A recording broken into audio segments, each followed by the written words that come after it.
The dust had not yet settled from the stagecoach wheels when Seth Maddox first saw her, and something in his chest cracked open like dry earth after a long rain. He had been leaning against the post outside Caldwell's General Store in the town of Harlan Creek, Nevada Territory, in the summer of 1874, watching the afternoon stage roll in the way he always did when there was nothing pressing on the ranch, which lately had been more often than he cared to admit. The stage came in twice a week from the railhead at Reno, carrying mail and supplies and occasionally a new face or two. But new faces in Harlan Creek never stayed long, and Seth had stopped expecting much from them.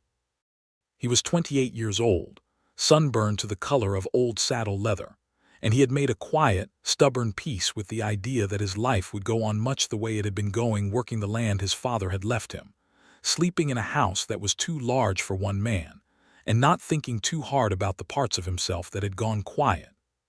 But then the stage door swung open, and Esther Dugan stepped down onto the dry Nevada ground, and every quiet part of him woke up at once. She came down the step carefully, holding a battered carpetbag in one hand and the iron handle of the coach door in the other, steadying herself with the practiced ease of someone who had learned to trust nothing to hold her weight but her own grip. She was tall for a woman, dark-haired, with the kind of face that did not belong to any particular kind of prettiness, but was striking in a deeper way, strong-boned, serious, and tired in a way that went past the body and lived somewhere behind the eyes. She wore a traveling dress that had once been navy blue but had faded to the color of a winter sky, and it was dusty from the road and creased in all the wrong places, and she wore it like it was the finest thing she owned, which Seth suspected it might have been. She stood on the ground for a moment and looked up and down the length of Harlan Creek's Main Street. The saloon, the livery, the sheriff's office, the general store, the small white church at the far end, and her expression did not change. It was the look of a woman taking inventory, assessing what she had arrived to, deciding whether it would do. Whatever she decided, she picked up her carpetbag and walked toward the general store, and that was when she walked past Seth Maddox, close enough that he could have reached out and touched the sleeve of her faded dress, and she did not so much as glance at him. He pushed off the post and watched her go inside. Roy Caldwell, who ran the general store and served as the closest thing Harlan Creek had to an unofficial mayor, came out from behind his counter when Esther pushed through the door. He was a broad man with a gray mustache and the permanent squint of someone who had spent 40 years in bright sunlight, and he looked at her with the mix of curiosity and wariness that Harlan Creek reserved for strangers. "Help you, miss," he said. "I'm looking for work," Esther said.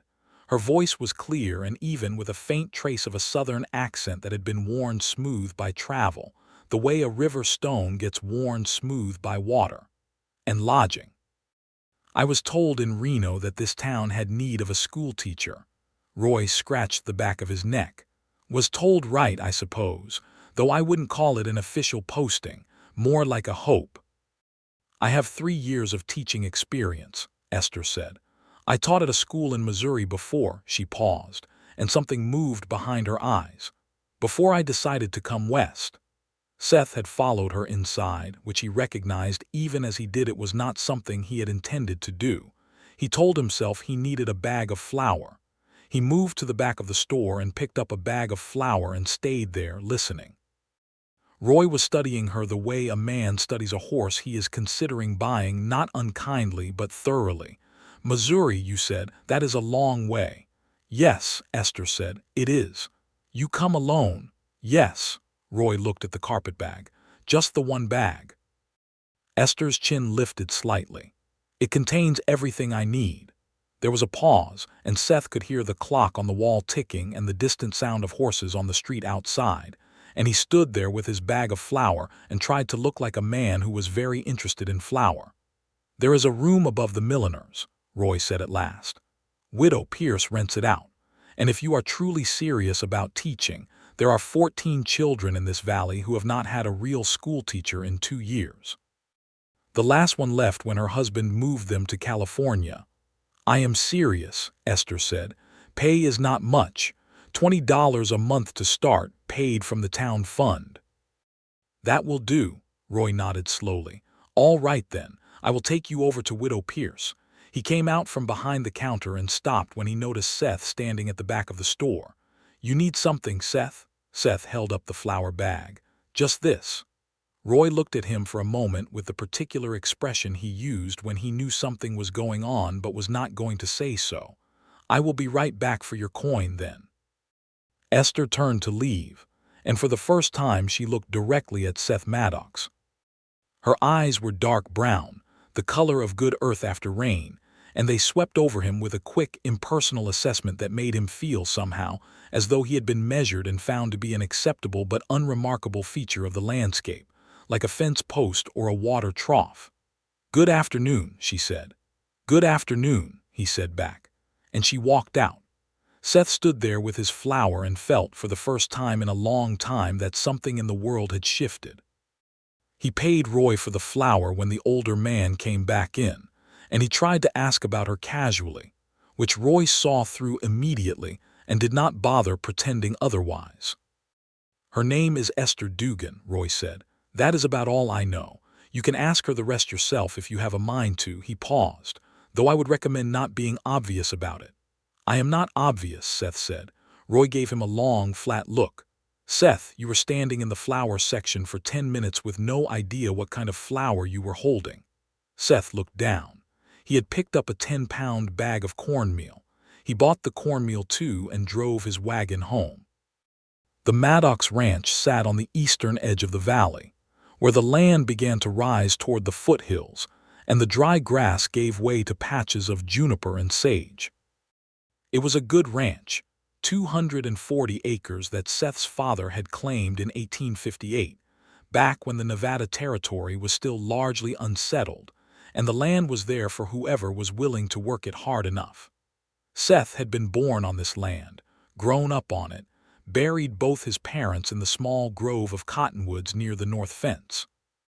He had a herd of about 60 cattle, 8 horses, a collie dog named Buck who was getting old and could not herd worth a damn anymore but was excellent company, and a farmhand named Eli Tate who was 19 years old and worked hard and did not talk too much, which Seth appreciated.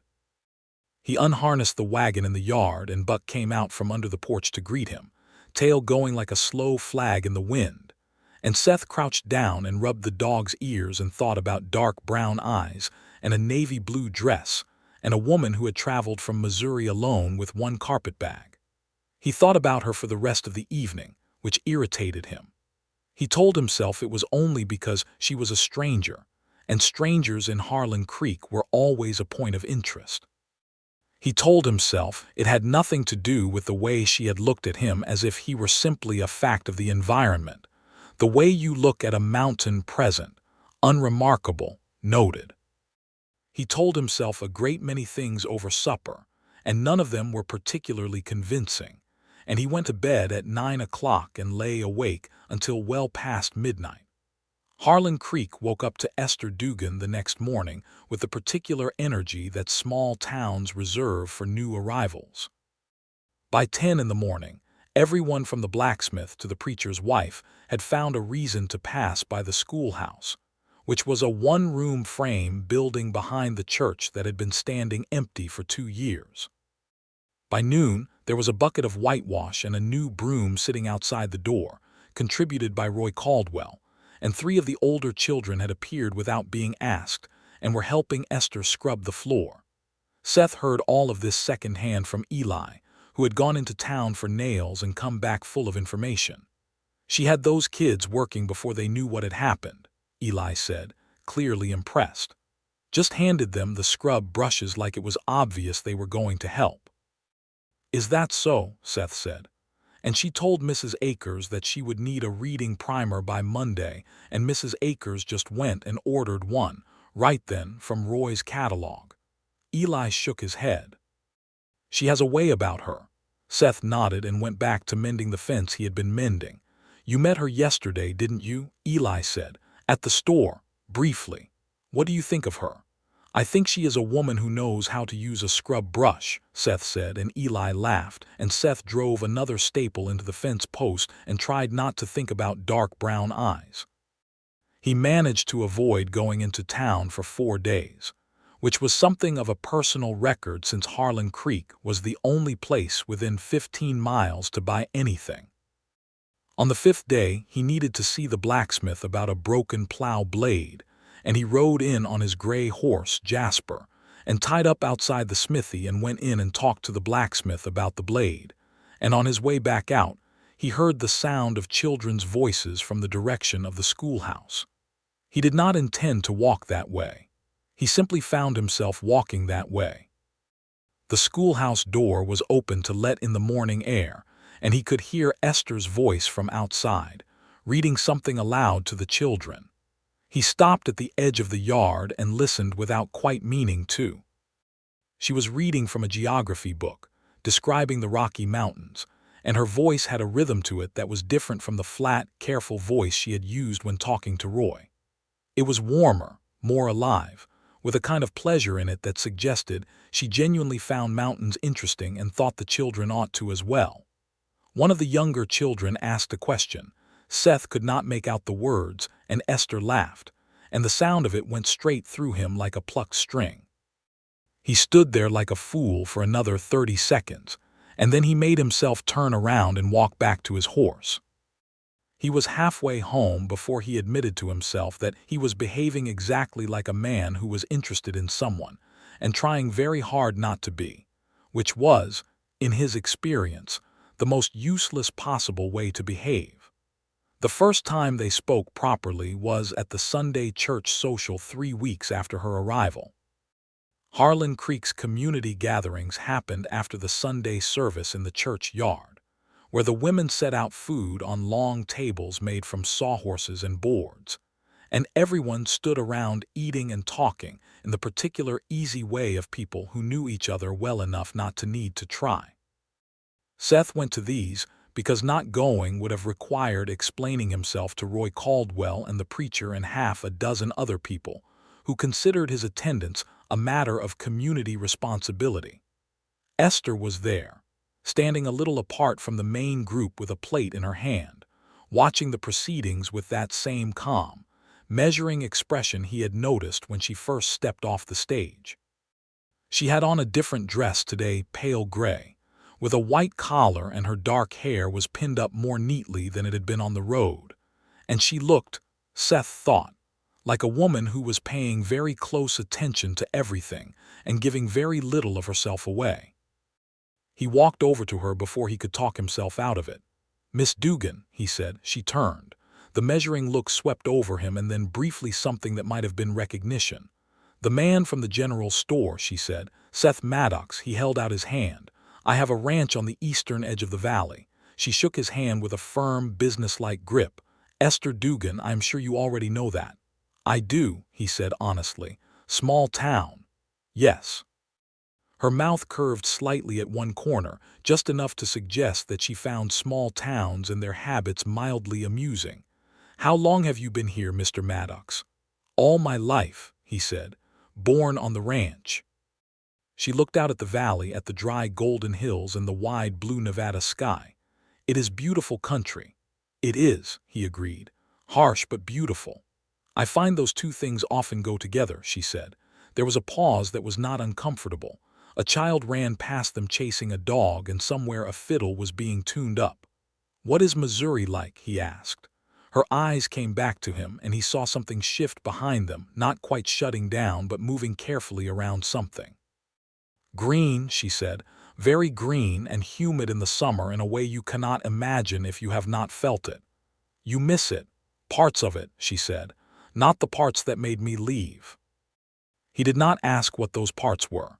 He had been raised in a place and a time where people's reasons for starting over were their own business, and he respected that boundary with the genuine ease of someone who believed in it rather than the forced ease of someone pretending. She noticed. He could tell by the way the slight tension around her eyes relaxed. "What is the hardest time of year here?" she asked. "Winter," he said immediately. "The cold comes hard and fast off the mountains, and if you are not prepared it will take you by surprise, but if you are prepared it is manageable." "I will keep that in mind." She was quiet for a moment. "I have 14 students." One of them, the youngest, a boy named Thomas, cannot yet read a single word, and I suspect he is 8 years old. Does no one know this? Seth frowned. Thomas Briggs, his father, is not much for school going. His father's opinion is not relevant to whether a child learns to read, Esther said, and there was a quiet steel in her voice that Seth found entirely compelling. No, he agreed. I suppose it is not. She looked at him for a moment. You are not what I expected, she said. What did you expect? I am not sure yet, she said, but something less. She paused, searching for the word. Straightforward. He was not sure if that was a compliment or simply an observation, but it felt like the beginning of something, and he was surprised to find that the feeling was not uncomfortable at all. It was, in fact, the most comfortable he had felt in a very long time. If you ever need anything for the school, he said, lumber or labor or anything of that kind, I am good at building things and I have time most Saturdays. She studied him for a moment. I will remember that, she said. Then someone called her name from across the yard, Mrs. Akers, waving her over, and she excused herself with a nod and walked away. Seth watched her go and felt the quiet inside him stir in a way it had not stirred in years. He made good on his offer 3 Saturdays later. Esther sent word through Roy Caldwell, not to Seth directly, but to Roy, which Seth suspected was intentional, a way of keeping things at a careful, professional distance, that the schoolhouse roof had 3 broken shingles and water was coming in when it rained. Roy mentioned it to Seth with that same careful, not quite smiling expression he had been wearing whenever Seth's name and Esther's name came up in the same conversation. Seth arrived at the schoolhouse on Saturday morning with shingles and a ladder and his hammer, and Esther was there with a bucket of nails and a piece of paper with notes written on it in her clear, precise handwriting. The leaks are in 3 places, she said without preamble, showing him the paper. She had marked the roof positions with her own measurements, which were accurate to within an inch. The worst one is over the reading corner. Seth climbed up onto the roof and found the damaged shingles and replaced them while Esther stood below and handed up materials and held the ladder with a steady, practical grip that suggested she had done this kind of thing before. They worked without much conversation for the first hour, and it was easy work in the good morning light, and Seth found himself noticing how efficiently she moved, how she anticipated what he would need before he asked for it, how she never wasted emotion. When he came down from the roof, she had a tin cup of water waiting for him, drawn from the pump out back. "Thank you," she said. "The children will appreciate having a dry reading corner." "It is no trouble," he said. She looked up at the patched roof, and something in her expression was quietly satisfied, the look of a person who has made a small improvement to their world and finds it worthwhile. Then she looked at him. "Can I ask you something?" she said. "You can ask me anything. Why is there no schoolteacher here? 2 years is a long time for children to go without." Seth leaned against the side of the schoolhouse, turning the hammer in his hands. "It is hard to keep people here," he said honestly. "This country is beautiful, but it is remote and it is dry, and in winter it is cold, and people who do not have deep roots here often move on after a season or 2. The last teacher left for California because her husband thought the opportunities were better there." He paused. "There is a railroad coming eventually. That may change things. But right now Harlan Creek is the kind of place you either choose entirely or you leave." Esther was quiet for a moment. "I am choosing it," she said, and there was a finality in her voice that was not declaration but simple fact, the way she might say the sky is blue or water is cold. "I'm not going anywhere else." "What makes you so certain?" he asked. It was a genuine question, not a challenge. She looked out at the valley, at the sage-covered hills and the distant peaks and the enormous Nevada sky. "I have been looking for a place where I can stand on the ground and feel that the ground belongs to me as much as I belong to it," she said. "I have not felt that since I was a child." She paused. "I felt it when I stepped off the stage here." Seth looked at the same valley he had looked at every day of his life, and he saw it briefly through her eyes, fresh and enormous and full of possibility, and something in his chest ached with a feeling he could not quite name. "That is a good reason to stay," he said. She looked at him. "What keeps you here?" "Everything I am is here," he said simply. "My father built this valley into something from nothing. I'm not inclined to walk away from that." She nodded slowly. "I understand that more than you might expect." He thought about asking her what she meant, but she picked up her notes and went back inside, and he understood that the conversation was over, and that was all right. There would be other conversations. He was beginning to feel sure of that. The summer deepened and Harlan Creek settled into its hot, dusty rhythm, and Esther Dugan became as much a part of it as the general store and the livery and the sound of the church bell on Sunday mornings. She taught her 14 students with a dedication and rigor that quickly became the talk of the Valley parents, who had been skeptical of a woman coming all the way from Missouri to teach in a Nevada schoolroom, were converted one by one as they watched their children come home in the evenings full of things they had learned and eager to know more. Thomas Briggs, the 8-year-old who had arrived unable to read a word, was reading simple sentences by July, and his father, Jim Briggs, a stubborn and not particularly gentle man, stood outside the schoolhouse one afternoon and watched through the window as his son sounded out a paragraph from a reader, and Esther waited with patient, unwavering attention. And when Seth happened to be passing, Jim Briggs did not say a word, but his eyes were very bright. Seth found reasons to be in town more often. He was not proud of this, but he did not fight it too hard. He helped fix the church fence. He delivered a load of lumber to Roy for the store's back porch repair. He attended the Thursday evening community readings that Esther had organized, which were held in the church and were ostensibly for the benefit of the adults of Harlan Creek who wished to improve their literacy, but which had become a kind of informal gathering where Esther read aloud from novels and newspapers, and people sat in the pews and listened and talked afterward. He sat in the back of the church during these evenings and watched her at the front, reading by lamplight, and told himself he was there for the reading, which was partly true. He enjoyed the reading. He also enjoyed watching the way the lamplight caught the angles of her face, and the way she paused sometimes in the middle of a passage, because a particular sentence pleased her. After the third Thursday reading, he walked her back to Widow Pierce's house. She did not ask him to. He simply fell into step beside her as they left the church, and she looked at him once and then looked straight ahead and did not object, and they walked the 3 blocks through the warm, dark Nevada evening without hurrying. "You always sit in the back," she said. "I can hear perfectly well from the back." "I was not criticizing," she said. "I was observing." "Do you observe everything?" She thought about this. "Yes," she said. "I think I do. It was something I learned." She paused. "In my life before here it was useful to pay close attention to everything." He waited to see if she would say more, and when she did not, he said, "You choose what you share very carefully. Do you mind?" "No," he said honestly.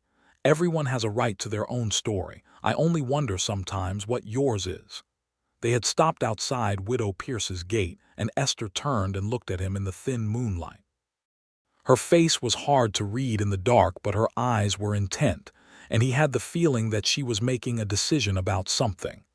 "My husband died," she said, 2 years ago, in Missouri. It was not a happy marriage. I stayed because leaving felt impossible and because I had made a promise, and then he was gone and the promise was done. And I was 30 years old with nothing that was mine and no reason to stay in a place that held nothing for me. She said this quietly and evenly, the way you describe the weather, not without feeling, but with the feeling set at a certain controlled distance. "So I worked for a year, saving money, and then I got on a train and I went west. I went as far as I could afford to go. Missouri to Nevada," Seth said. "By way of Kansas City and Denver and Reno," she said. "Yes." He thought about the distances. The long, grinding miles of railroad, the weeks of travel, the courage it would take to go that far alone with one bag and no certainty of what waited at the end of it. "That is farther than any woman I have known would go," he said. He meant it as the full truth it was. She looked at him for a long moment. "It felt necessary," she said. "The farther I got, the more I felt like myself again, like I was walking back towards something that I had left somewhere behind me." She paused. That probably sounds strange. It sounds right, Seth said. The warm night settled around them, and somewhere out in the sage, a cricket started up, and Esther Dugan looked at Seth Maddox in the moonlight, and something in her careful, guarded expression shifted, just slightly, like a door that has been closed for a long time and is now the smallest amount ajar. "Good night, Mr. Maddox," she said. "Good night, Miss Dugan." She went inside, and Seth walked back to his horse and stood with his hand on Jasper's neck for a long moment, looking up at the thick Nevada stars, feeling something in his chest that was warm and complicated and entirely new. He rode home through the summer dark, and for the first time in a long while, the house waiting for him at the end of the ride did not feel quite so empty. It felt instead like a place that had room for something more.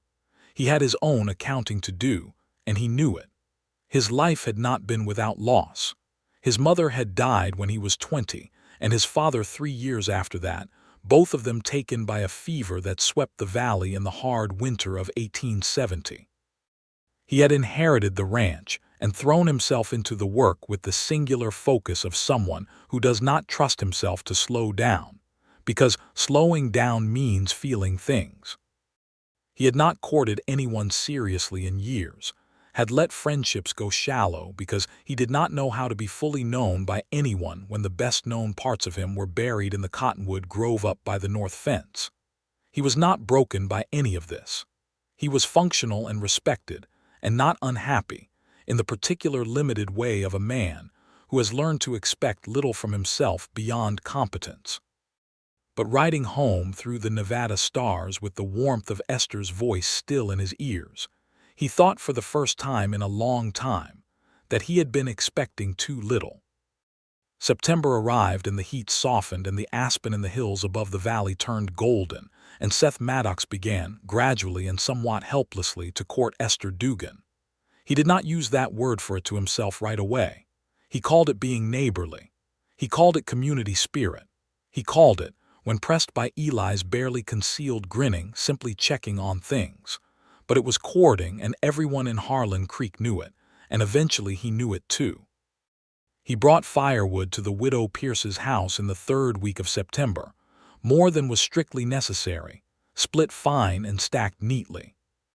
He helped Esther carry a delivery of new textbooks from the stage to the schoolhouse. He brought his old geometry set, a good one, imported brass instruments in a wooden case, and left it at the schoolhouse with a note that said the students might find it useful, with no expectation of return. Esther thanked him for the firewood with a direct look that said she knew what it was and was not going to pretend otherwise, but was also not going to make it easy. She thanked him for the textbooks with a brief smile. When she found the geometry set, she came to find him at the smithy where he was picking up his repaired plow blade, and she stood before him in the street and said, "This is very generous." "It was sitting in a drawer," he said. "It is a beautiful set," she said. "It came from somewhere important." He hesitated. "My father bought it in San Francisco the year before I was born. He wanted to be an engineer. He became a rancher instead." He paused. He would have liked the idea of it going to a schoolroom. She was quiet for a moment. "Tell me about your father." And that was how they came to sit on the bench outside Roy Caldwell's store for 2 hours on a Tuesday afternoon, while the town went about its business around them. And Seth told Esther about his father, and she listened with her full attention, asking questions that showed she was genuinely interested. And then she told him about her own father, a school teacher in a small Tennessee town, dead since she was 14, the source of her love of learning and the origin of the clear, strong handwriting that she wrote lesson plans in every night by the light of her window lamp. It was the most he had talked about himself in years. He had not known how much he wanted someone to hear it. After that, the conversations grew longer and more frequent, and they began to take walks on Sunday afternoons after church, following the creek that ran south of town through the willows and cottonwoods, and the conversations moved from the past to the present to the future with an ease that surprised them both. They talked about the school and the ranch and the railroads and the future of the territory. They talked about books, She was an ardent reader and had opinions about novels that she expressed with a directness Seth found exhilarating. They talked about the valley and what they wanted from it, and these conversations had the particular quality of two people discovering, with a feeling that is half surprise and half recognition, that they want very similar things.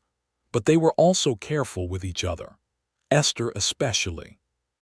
She was warm but never effusive, open but always measured, and Seth recognized, in the way she held part of herself back, the specific caution of someone who has been hurt and is not sure yet whether the ground is safe enough to walk on. He did not push against it. He was patient in the way that comes not from discipline but from genuine care.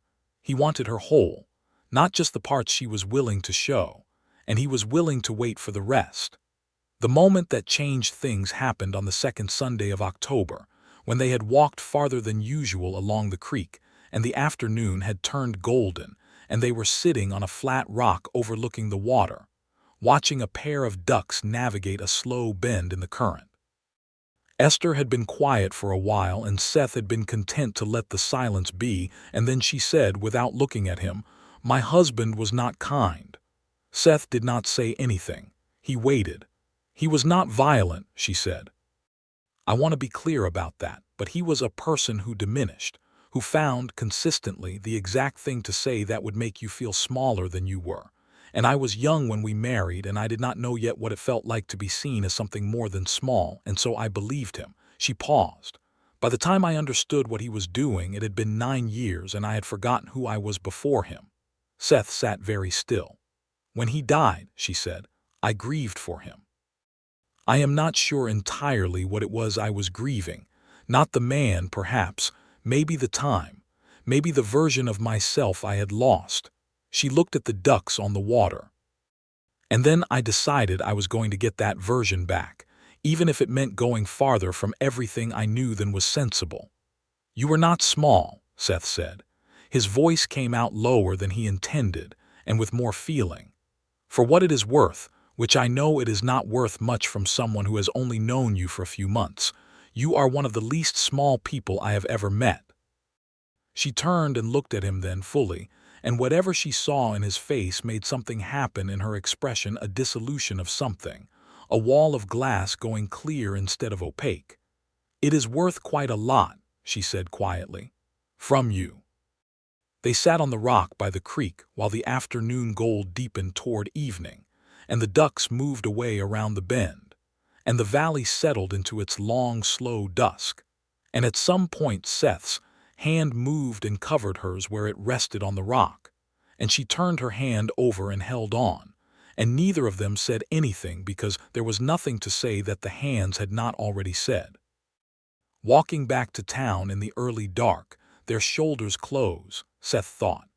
Here is a woman who has made herself entirely from what she chose, and from nothing she was given or protected or spared. Here is someone who earned herself back 1 mile at a time between Missouri and Nevada. Here is someone worth every bit of the patience he had in him and more. He thought, "I am going to love this woman entirely, and it is going to be the best decision I have ever made."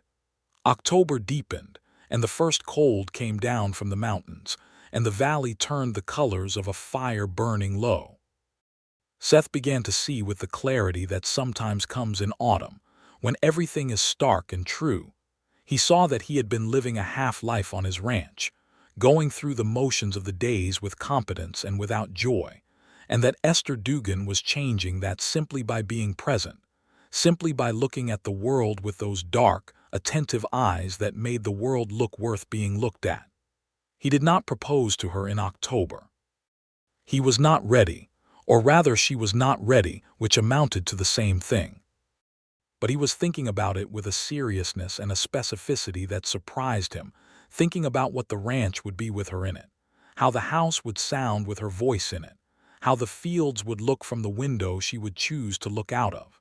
He had begun, without quite deciding to think of his future as a place she was already in. What forced the question sooner than he had planned was a man named Clayton Webb. Clayton Webb arrived on the November stage from Reno, And he was the kind of man whose arrival in a small town is felt before it is fully understood. He was handsome in a sharp, practiced way, 40 or so, with a salesman's ease and a cattleman's clothes, and the habit of a man who goes through the world expecting to get what he wants. He set himself up at the saloon and began talking business. He said he was looking to buy land in the valley, that he had interests back east and was expanding west, that Harlan Creek was exactly the kind of opportunity he had been looking for. None of this was necessarily alarming. Land buyers came through. But within 3 days of his arrival, Seth noticed that Clayton Webb was also spending a great deal of time at the schoolhouse, appearing at the door at the end of the school day with his hat in his hands and a broad smile, and that he had managed to make Esther's acquaintance and was pursuing it with the same confident, well-oiled ease he brought to everything else. Seth heard about this from Eli, who had no idea he was delivering information that landed on Seth like a stone in still water. He went to see Roy. "This Webb," he said. "What do you know about him?" Roy looked at him calmly. "I know he is from Denver and he has money and he has been paying considerable attention to Miss Dugan." "Is he legitimate?" "As far as I can tell," Roy said. "He has papers. He has a letter of credit from a Denver bank. He seems to be what he says he is." He paused. "He is also, Seth, a free man in a free territory, and Esther Dugan is a free woman." "I know that," Seth said. "Do you?" Roy said with that careful expression. Seth left the store and went to find Esther, which was more direct than his usual approach and which he recognized, as he was doing it, was born of something that was not quite panic but was adjacent to it. He found her at the schoolhouse after the children had gone, sweeping the floor in the late afternoon light. She looked up when he came in and her expression shifted from neutral to perceptive in the space of a moment. "Come to check on the roof," she said. "No," he stopped in the middle of the room. "I want to ask you about Clayton Webb." Something moved behind her eyes. "What about him? Has he been—" Seth searched for the right words. "Has he been making a nuisance of himself?" Esther stopped sweeping. She looked at him steadily, and there was something in the steadiness that he could not quite read. "He has been polite," she said carefully. "He has come by the school several times. He has invited me to dinner." "Have you gone?" "No," she paused. "Not yet." The words landed on him with a weight that surprised him with its force. "Esther," he said, and his voice was lower than he meant and more urgent. I have been going about this in my own time, and I know that, and I have not said half of what I should have said, but I need you to know." He stopped. She was watching him with absolute attention, the broom still in her hand, and there was something in her expression that was not quite guarded anymore. "I am not a man who says things easily," he said. "I know that, and I know you have been patient with that, and he took a breath. "You came farther than any woman I have known to start over here, and I have been watching you build something new from the ground up with nothing but your own 2 hands and your own mind, and I have been falling in love with you since the day you walked off that stage." The word fell into the quiet schoolroom like a stone into water. Esther did not move for a long moment. "I did not say that to alarm you," he said. "And I did not say it because of Clayton Webb, although I will be honest and tell you he is part of why I am saying it today instead of 2 months from now. I said it because it is true, and I should have said it sooner." Esther set the broom against the wall. She crossed the room and stood before him and looked up at him with those dark brown eyes that he had been trying to read for 4 months, and he saw, finally, that she had not been hiding what was in them. She had been protecting it. There was a difference. "I came here to find myself again," she said, "and I have been finding myself again steadily day by day." And somewhere in the middle of all of that she stopped. Her voice was very quiet. "You kept showing up, not pushing, not demanding, just there. Being exactly who you are." She paused. "I did not expect that. I did not expect someone like you to be here." "I have been here all my life," he said.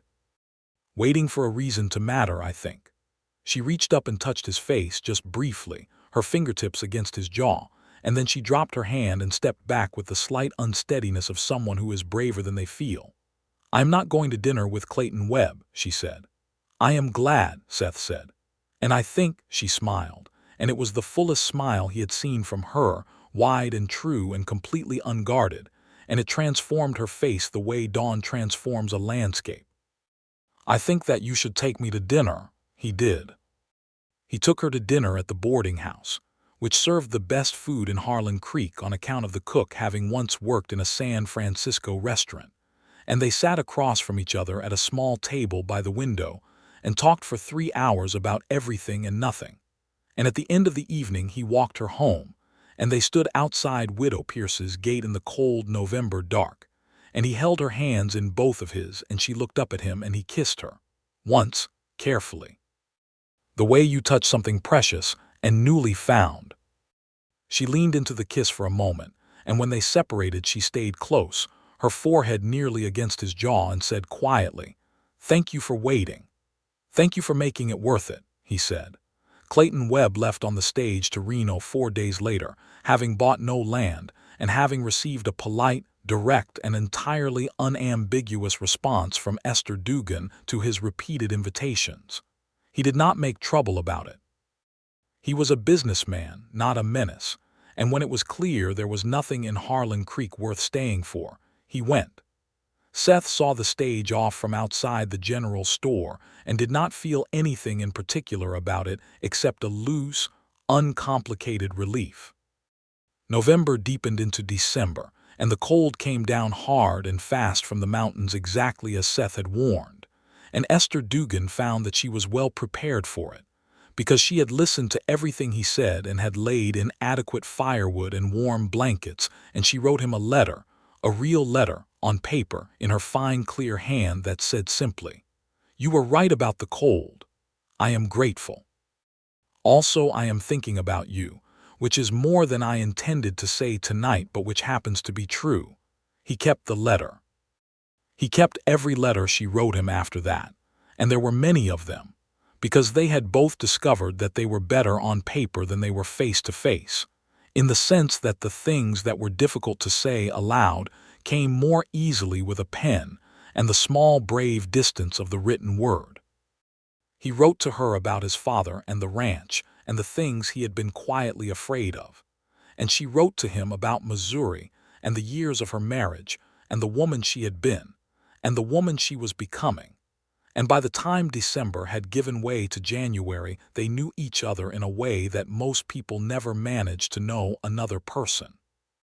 He proposed to her on the first warm day of February, when the worst of the winter had broken and the creek was running clear and fast with snowmelt, and there was something hopeful in the air that had been absent for months. He had planned a speech. He had been practicing it in the evenings, in the large empty house that he had been thinking of as not yet full. He had it all arranged in his mind, logical and careful, and everything he wanted to say.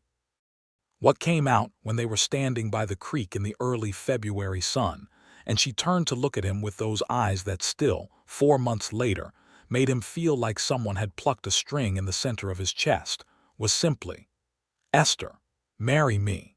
Marry me and live on the ranch with me and teach your school and build whatever you want to build here, and let me be next to you while you build it." She looked at him for a long moment, and he could feel his heartbeat very clearly, and then she said, "Yes, I was wondering when you were going to ask."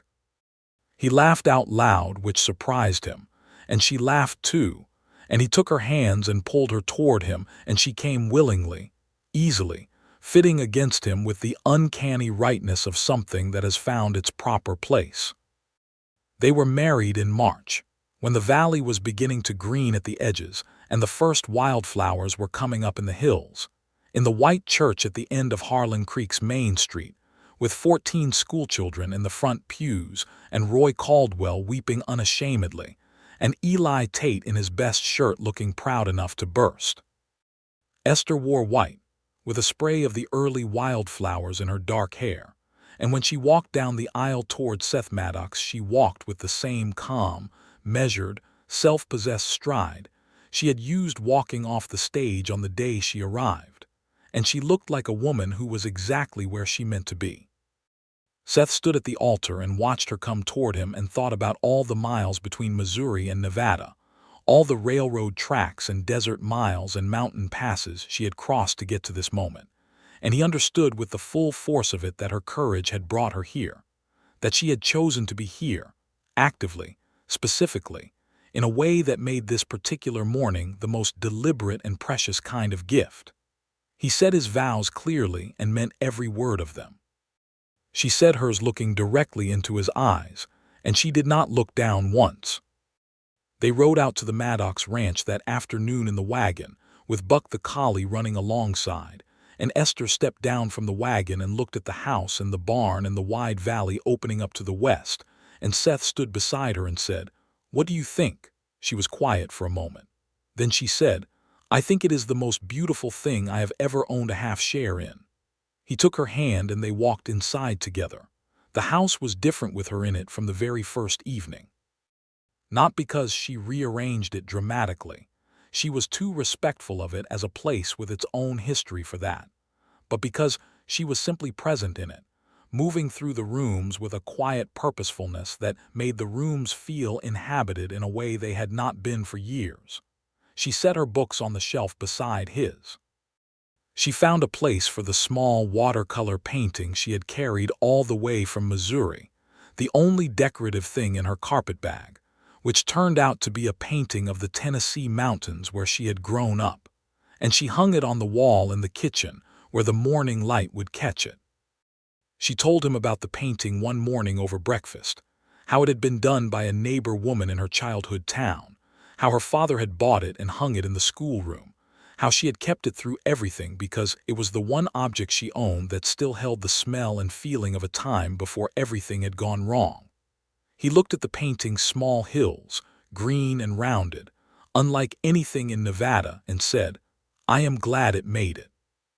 "So am I," she said, and her voice was warm and full and easy in a way that still made his heart turn over every time he heard it without armor around it.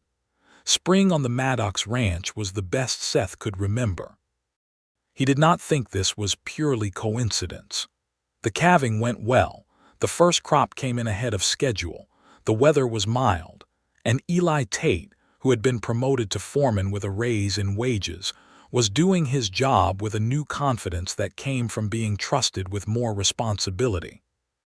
But beyond all of that, beyond the practical good fortune of a productive season, there was the larger and less tangible fact of Esther, of having someone to come home to, someone to talk to in the evenings, someone whose presence transformed the ending of every day from a stopping into an arriving. They developed the ordinary rhythms of a life together: coffee before sunrise, Seth going out to the fields, Esther going to the school, evenings on the porch when the weather allowed. And within these rhythms there was a daily texture of small kindnesses and small discoveries and easy conversation that Seth had not known he was capable of, and that turned out to be the most natural thing in the world. Esther's school grew. By summer she had 17 students, and by the fall there were 20, because word had spread to the ranches farther out in the valley that there was a real school teacher at Harlan Creek who got results, and who could be trusted with a child's mind. She was working harder than ever, staying late at the schoolhouse 2 evenings a week to prepare lessons, and Seth noticed that she came home on those evenings with a particular kind of tiredness that was not the bad kind, the kind that comes from doing the thing you were made to do and giving it everything. He made sure supper was on the table when she came home on those evenings.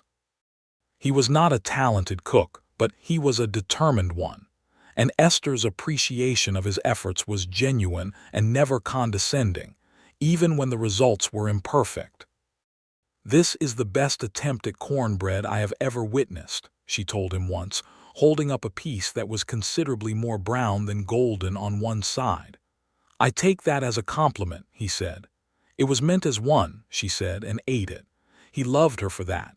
In June, Esther told him she was expecting a child. She told him at breakfast, across the kitchen table, in the same quiet, direct way she said everything important, looking at him fully, no hedge or dramatic build-up, just the fact in her eyes, watching his face to see how it landed. It landed with a force that went straight through him and came out the other side as something purely bright. "When?" he said, his voice catching slightly. "November, I think," she said. "Perhaps December." He came around the table and crouched beside her chair and took her face in his hands, and she looked at him with those eyes, and he could not find a single word that was large enough, so he did not say anything, and she laughed softly and leaned her forehead against his. "Are you frightened?" she asked. "Terrified," he said honestly. "Are you?" "Yes," she said. "But also," she paused. "Also something I do not have a word for yet." "I know exactly what you mean," he said. The news traveled through Harlan Creek with the speed that only good news achieves in small towns, and the response was warm and enthusiastic, and entirely unsurprising. Roy Caldwell said he had known from the day Esther stepped off the stage that something good was going to come of it. Mrs. Akers organized a quilting circle to make baby things, which Esther accepted with genuine gratitude and only the faintest blush at being the subject of collective attention. Esther continued teaching through the summer and into the fall, reducing her hours in September when the tiredness became substantial, but refusing to stop entirely until the first week of October, when she transferred her class to a young woman named Hannah Price, who had been her most advanced student 2 years ago, and was now 18 and capable and willing. Esther supervised Hannah's first weeks with the close attention of someone who takes the welfare of their students seriously even at a remove. Seth watched his wife hand over her classroom with mixed feelings. He was relieved that she was resting, and quietly moved by the grace with which she did it, handing something she loved to someone else without bitterness, with only the care of making sure it was left in good hands. "You will go back," he said, one evening in October when they were sitting on the porch watching the stars come out. "Of course I will go back," she said. "In the spring. Hannah will manage beautifully until then." She was quiet for a moment. "I have been thinking about starting a second classroom. There are enough older students now that a split would serve them better. And there is the question of the children from the Paiute settlements to the north." Seth turned to look at her. "They are children," she said simply. "They deserve a teacher as much as anyone else." She paused. "I know it is complicated. I know not everyone in this valley would welcome it." He was quiet for a moment, thinking.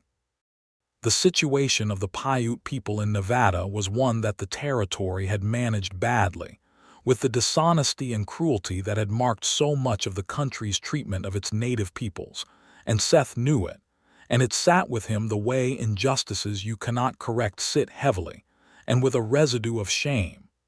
"It is complicated," he agreed.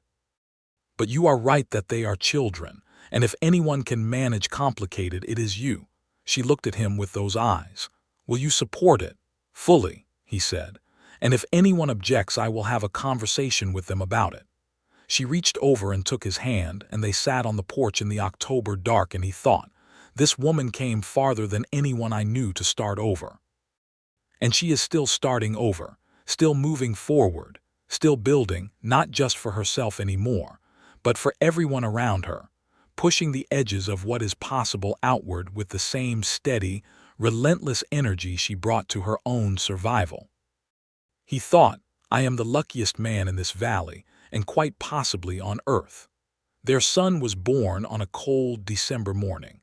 On the same day, the first real snow of winter came down from the mountains and covered the valley in white.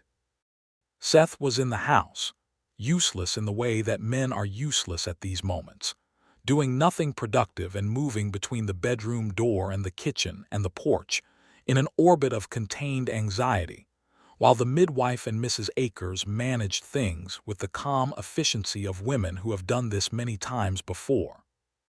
The baby's cry, when it came, was the loudest sound Seth had ever heard in his life, and it stopped him in the middle of the kitchen as completely as if he had walked into a wall. Mrs. Akers opened the bedroom door with a broad smile and said, "A boy, Mr. Maddox. Mother and baby are both well. You can come in." He went in. Esther was propped against the pillows, dark hair loose, exhausted and luminous in the way of women who have just done a tremendous thing, and she was holding a very small, very red-faced, surprisingly loud person wrapped in one of Mrs. Akers' quilts, and she looked up at Seth when he came in with an expression that was entirely new on her face, open all the way through, no protection, no measuring, nothing held back at all. Seth sat on the edge of the bed and looked at his son, and his son looked back with the vague, unfocused intensity of the newborn, and Seth felt something inside him complete some circuit that had been open for a very long time quietly close. "Hello," he said softly to the small person in the quilt. "He needs a name," Esther said. Her voice was tired and entirely content. "I thought Henry," Seth said. They had discussed names. Henry had been his father's name. "Henry Maddox," Esther said, testing it. "Yes," she smiled. "He looks like someone who could be a Henry." Seth looked at his wife and his son in the winter light while the snow fell outside the window, and there was nothing in him but gratitude for this woman's impossible courage and her clear eyes and her steady hands, gratitude for the miles she had crossed to get here, gratitude for his own good fortune in being here when she arrived. He leaned forward and kissed her forehead, and she leaned into it briefly, tired and warm. And outside the snow came down over the valley in great soft curtains of white. Henry Maddox was a healthy, vigorous, opinionated child who announced his preferences loudly and often from the very beginning, and who grew, through the winter and into the spring, and the summer beyond it, with the confident speed of someone who has decided to take up as much space in the world as possible and is getting started early. He had his mother's dark eyes and his father's strong hands, even at 6 months, and he was adored by everyone in Harlan Creek with a thoroughness that occasionally alarmed his parents. Esther went back to the school in March, Henry strapped in a board carrier that she wore in the way she had learned from watching the Paiute women at the settlement she had begun carefully, diplomatically, stubbornly visiting the previous fall. The visits to the settlement were a story of their own, tentative at first, full of wariness on both sides, complicated by the long history of broken promises, and taken land that Seth acknowledged when he accompanied Esther on her first visit, and that they both sat with honestly rather than pretending away. A Paiute woman named Wavoka's wife, who had a name that translated in English to something like bright water, though she was called this only by her own people, had a daughter of 8 named after a spring bird, and this girl began appearing at the edge of the schoolyard in April, watching through the fence. Esther noticed on the second day and opened the gate and invited her in without ceremony, simply asking if she would like to learn to read and handing her a primer. By June, there were 4 Paiute children in Esther's classroom, and there were exactly 2 adults in Harlan Creek who objected vocally, and Seth had the promised conversations with both of them, quiet and firm and entirely clear about where he stood, and they did not object further, at least not aloud. This was not a complete resolution of the valley's complicated history. Seth and Esther both knew that. The injustices that had been done to the Paiute people could not be undone by opening a schoolroom door, and Esther said as much, frequently, to anyone who praised her too broadly for the gesture. She did what she could do, and she was honest about its limits, and she did not let the limits be an excuse for doing nothing. The school grew, and Harlan Creek grew with it. The railroad spur that had been rumored finally came through in 1876, and the town swelled with new arrivals and new commerce and new complications, and Esther's 2 classrooms. She had her second room by the spring of that year, with Hannah Price established as the permanent teacher for the younger grades, became the center of the community in the way that schools do when they are well run, not just a place for children to go, but a place that the whole town organized itself around. Seth's ranch grew too. He brought on 2 more hands, expanded the herd, put in a larger hay barn that he and Eli built themselves over the course of a long summer, and in the evenings he came home to a house that was fully alive, that smelled of Esther's cooking and Henry's small, energetic presence, and the particular warm, busy scent of a house that is used and loved. Henry, at 2 years old, was already following Seth around the ranch yard with the solemn gravity of a boy who has decided that everything his father does is extremely important and must be watched closely. Seth found this the most consistently moving thing that had ever happened to him, and he was not above admitting it. "He followed me into the barn again this morning," he told Esther one evening. "Sat in the doorway for an hour watching me mend harness." "He wants to do everything you do," she said, looking up from the paper she was grading. "He is too young to mend harness." "Tell him that," she said, and went back to her papers.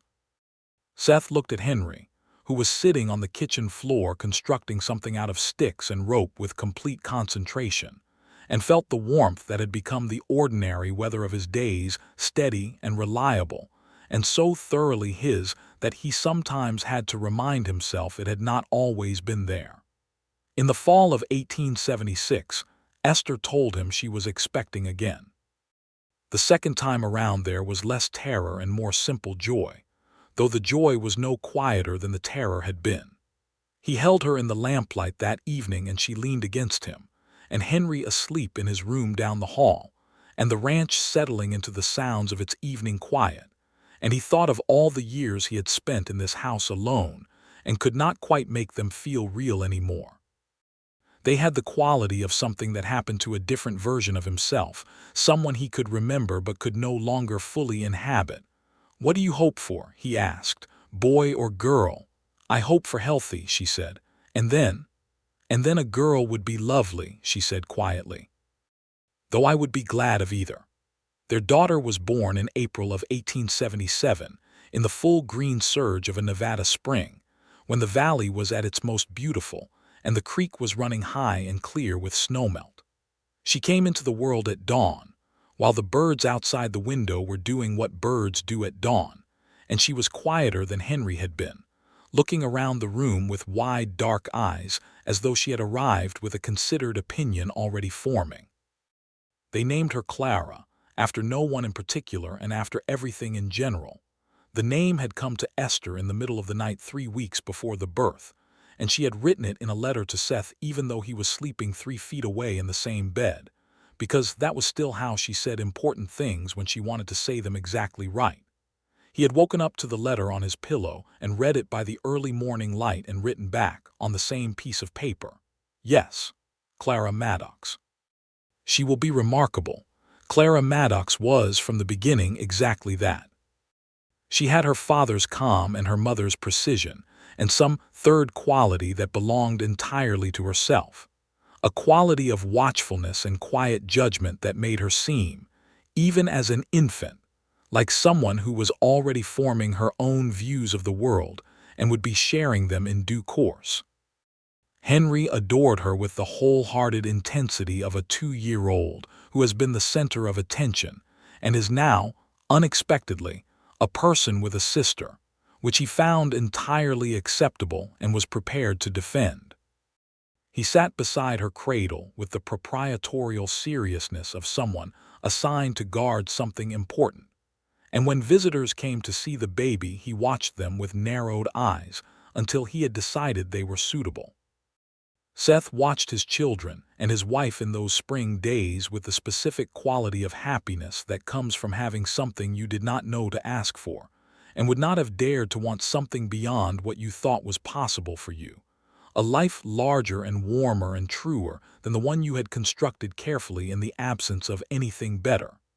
He thought often about the day Esther had stepped off the stage, about the carpetbag and the faded navy dress, and the chin that was already lifted before she had decided anything yet about what she had arrived to, about her face in the moonlight outside Widow Pierce's gate, telling him the bare bones of her story with the careful evenness of someone who has learned to carry their own weight and has not yet had cause to trust anyone else with it. She had traveled farther than anyone he had known to start over. And he had decided to start over with her, though he had not known he was making that decision the day he walked into the general store and stayed longer than he needed for a bag of cornmeal. He had been starting over from the moment he saw her, from the moment she walked past him without glancing at him, already looking forward at something he could not yet see.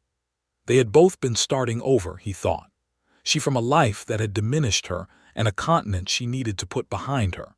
He from a life that had narrowed to the width of a single man's usefulness and had stopped expecting anything that could not be measured in acres or head of cattle. And they had started over together, which was so much better than either of them had managed alone. One evening in the fall of 1877, they sat on the porch after supper, Henry asleep in his room, Clara asleep in her cradle. The valley spread out below them in the long blue dusk of a Nevada October.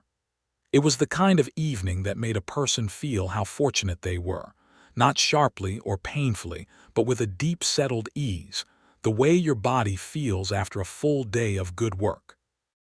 Esther was leaning against Seth's shoulder, as she often did in these evening hours, her head tipped back slightly, watching the first stars appear.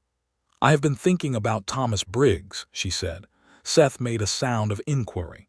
"He is 12 now," she said, "and he is reading above his grade level. I think he has a real aptitude for mathematics. If someone encouraged him, if there were a path for him beyond the valley, there will be more schools," Seth said. "The territory is growing. There will be high schools and eventually a proper college. I want him to know that is possible," she said. "I want all of them to know it." A pause. "I want Clara to know it when she is old enough." "She will know it," Seth said. "You will make certain of that." Esther smiled, and he felt it against his shoulder more than he saw it. "We will make certain of it," she corrected. He pressed his lips to the top of her dark hair. "Yes," he said, "we." The stars came out fully, one by one and then all at once, the way they do in the wide Nevada sky where there is nothing between you and the dark overhead.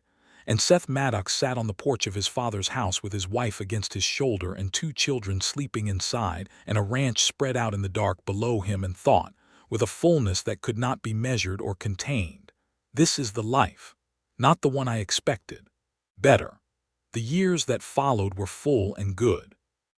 Harlan Creek grew into a proper small town, with a bank and a doctor's office, and eventually the railroad spur that connected it to the wider world and brought new families and new ambitions and new complications. Esther's school expanded twice more, and she took on a third teacher in the fall of 1879, a young man named Percy Gill, who had come down from the railhead looking for work, and turned out to have a natural gift for teaching arithmetic.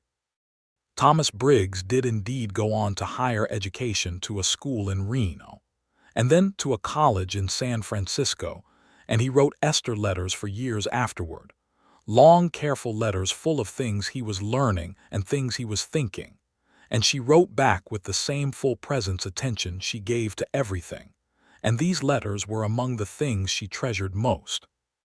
The Paiute children, the 4 who had started, and the 6 more who followed in subsequent years, were a source of sustained complexity and sustained commitment. Not everything went smoothly. There were families in the valley who remained hostile to the integration, and there were incidents that required patience and courage, and the willingness to hold a line under pressure. Seth attended every school board meeting during these years, and made his position clear every time it needed to be made clear, which was often enough that his name and the school board became permanently associated in the minds of Harlan Creek's residents. Brightwater's daughter, the girl who had first come to the schoolyard fence, grew up to become a young woman of unusual intellect and went to work as an interpreter for the territorial government, one of the first Paiute women to hold a position of any official standing. When she left, she came to the school to say goodbye, and she spoke to Esther in a mix of English and her own language, and Esther held both her hands and listened to everything she said. And afterward, she did not try to explain what had been said to Seth, but only told him that she felt it had mattered, and that it had been worth the whole complicated effort of the whole complicated years. Henry Maddox, by the time he was 10, was indeed helping with the harness mending, and by 12 he was riding out with Seth on the early morning rounds, and by 14 he was working the ranch with a competence that made Eli Tate shake his head in admiringly. He had his mother's seriousness and his father's steadiness, and he was, as Seth told Roy Caldwell one afternoon over coffee, exactly the kind of person you wanted working beside you. Clara Maddox was, as her father had written on that piece of paper in the lamplight before her birth, remarkable. She was a reader of astounding speed and appetite, a quality she had inherited from Esther, and she had opinions about everything she read and expressed them clearly and without apology. She was 8 years old before she was officially a student at her mother's school. She had been absorbing things from the school at home for years before that, and on her first day, she raised her hand in the middle of a lesson and corrected a minor historical error in the textbook, which Esther confirmed was correct, and for which she thanked her daughter without a trace of surprise. In 1880, Esther and Seth's third child was born, another boy, named for Esther's father, which meant he was named James and called Jamie from his first hour. Jamie had a disposition entirely unlike his siblings Sunny and Easy, and completely unconcerned with anything that did not directly involve him, which his parents found both restful and slightly baffling after the focused intensity of Henry and Clara. He laughed at everything and cried at almost nothing and grew at an alarming rate, becoming the largest of the 3 children despite being the youngest.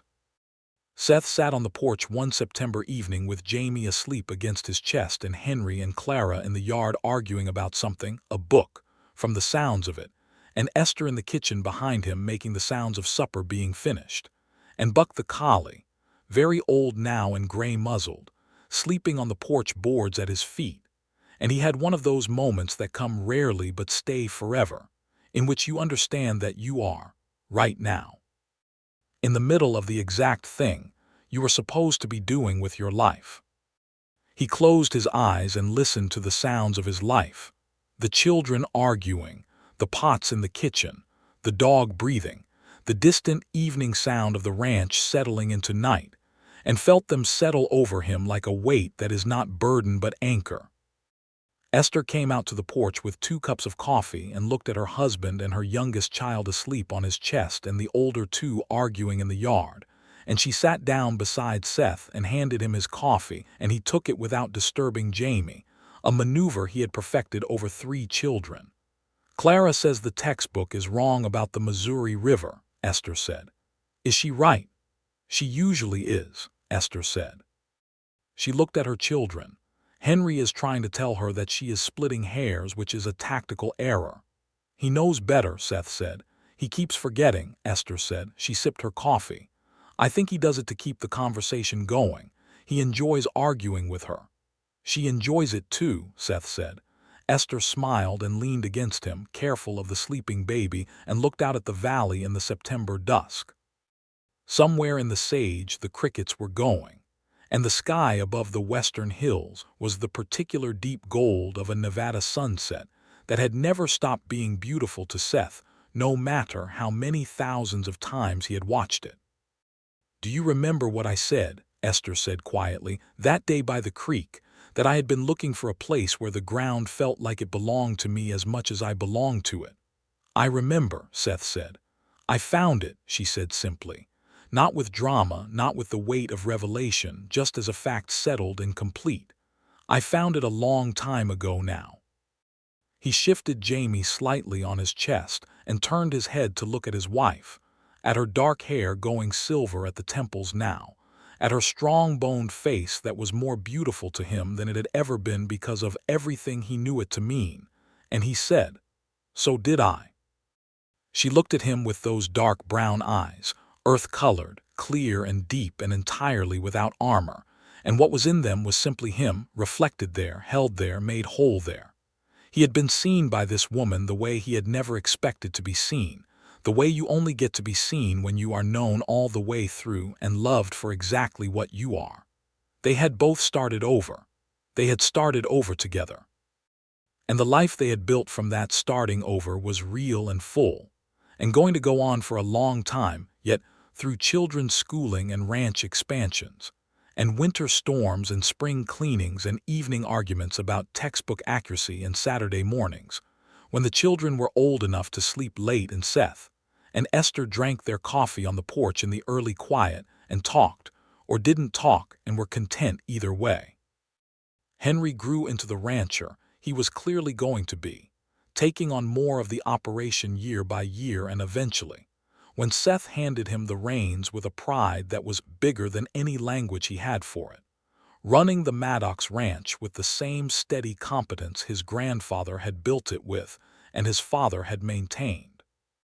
Clara, who had been taught by her mother that the world was larger than what she could see from the valley, and that there was nothing she could not reach if she went after it with enough rigor, went east to study at one of the new women's colleges in the 1890s, writing letters home every week, and coming back in the summers changed, and shining with the particular brightness of someone who is discovering the full extent of their own mind. She became a teacher herself, eventually, running a school in Reno of considerable reputation, and she dedicated her first classroom to Esther Dugan Maddox, which made Esther weep in a way she generally would not permit herself, quietly and completely, sitting at the kitchen table with Seth's hand on her back. Jamie grew up and went into business, selling dry goods in the expanded and increasingly modern Harlan Creek, and married a woman who argued with him about everything and whom he found entirely delightful, and had 4 children of his own and a laugh that could be heard down the length of the main street. Buck the collie died in the winter of 1881, peacefully on the porch, and Seth buried him in the cottonwood grove near his parents, which seemed right. Roy Caldwell retired from the general store in 1883, passing it to his nephew, and died 4 years later at the age of 78, having seen Harlan Creek become the thing he had always suspected it could be, and having been right about Esther Dugan from the first day, which he mentioned at least twice in every conversation he had in his final years. The schoolhouse was expanded in 1885 into a proper 2-building school, and the main building was named the Dugan Maddox School, which embarrassed Esther considerably, who said she would prefer if it were simply named for the valley. "The valley does not need the recognition," Seth told her. "It is already here. Let the name remind people that it was built by a person." She looked at him. "By many people," she said. "With one person leading them," he said. She did not argue further, which was the closest to conceding a point as Esther Maddox ever came. They grew old in the valley with the particular grace of people who have been exactly where they meant to be for so long that there is no grief in the aging, no sense of something lost, only the steady deepening of the life they had made. Seth's hair went from dark to gray to a white that Esther said looked distinguished, and that Seth said looked like an old man. And Esther's dark hair went silver and then fully white and was beautiful, worn in the same way she had always worn it, pinned up with a few dark pins that had been with her since Missouri. They sat on the porch of the Maddox ranch every evening for years and decades, through the changing seasons of the valley, and talked about whatever was in front of them, and were easy together in the way of people who have run out of things to hide and found that what is left, once all the hiding is done, is simply love, comfortable and durable and entirely sufficient. One evening, many years after the beginning, when the valley below was lit by the last of a September sun, and the sage smelled sharp and good, and the air was beginning to carry the first edge of autumn cold, Esther said, "Do you ever think about the day I arrived?" Seth considered. "Often," he said. "That woman who stepped off the stage and looked at this town like she was deciding if it would do. Did you decide right away?" she asked. "About you?" He was quiet for a moment, honest. "I decided something right away. I did not know what it was yet." "I noticed you," she said. He looked at her. She smiled. "I did not let you see that I had because I did not know what it was yet either, but I noticed you." He shook his head slowly, smiling. "You could have made things considerably easier." "No, I could not," she said. "I needed to find myself first. I had only just started." She paused, looking at the valley. "And you needed to find yourself too. You were there, but you were not quite fully alive yet." He could not argue with this. "We found ourselves together," he said. "We found ourselves together," she agreed. The September dusk settled over the valley that had been his all his life and hers for more years now than not, and Seth Maddox reached over and took his wife's hand, and she turned her palm up and held on, and the valley spread below them, the creek glinting in the last light, the sage going dark blue-gray, the first star appearing over the eastern hills, and they sat on their porch in the life they had made together. the life that had been built from courage and patience and the willingness to start over.